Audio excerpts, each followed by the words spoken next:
simple domain, you're sensing the situation, categorize it, and respond with a well-known solution. So this recognition prime decision making is a perfect example of this.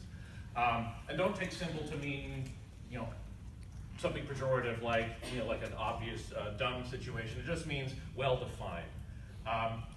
When we get to the complicated domain, we're sensing the problem, and we're analyzing the problem and responding with a plan, as opposed to just right into an action. When we get to complex, now we're trying to sense new options, things that possibly weren't on the table. We're getting into improvisation, we're getting into new ways of coming up with stuff. We do that mental simulation process that we see in various sense-making theories.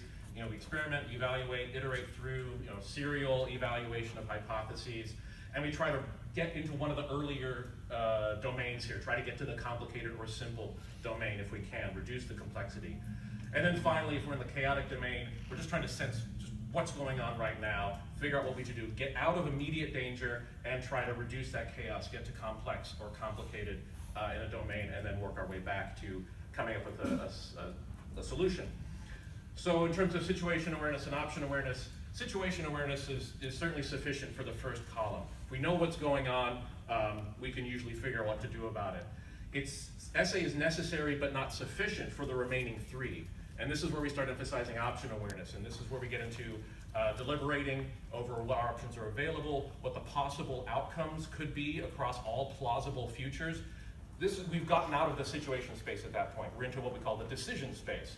And so it's not situation awareness that will help us in that case, it's option awareness. And so this methodology is about gathering expertise from lots of domain experts, encapsulating it in a way that lets a decision maker develop that option awareness based on a situation that, we're only going to get so much situation awareness, right? We'll know some things but not others, so that essay could be incomplete, it could be noisy, it could be inaccurate, but we're not off the hook making a decision.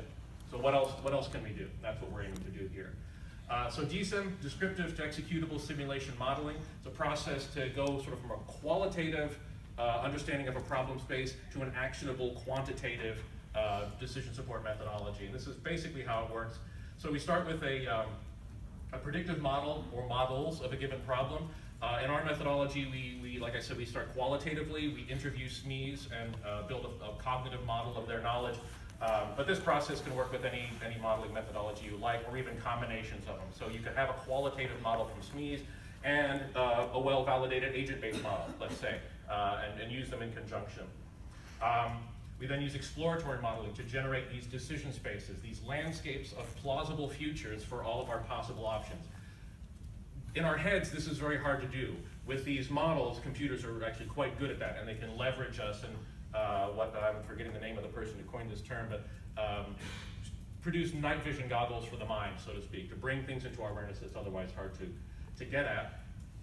We then visualize those decision spaces for a user who can then do this what-if analysis.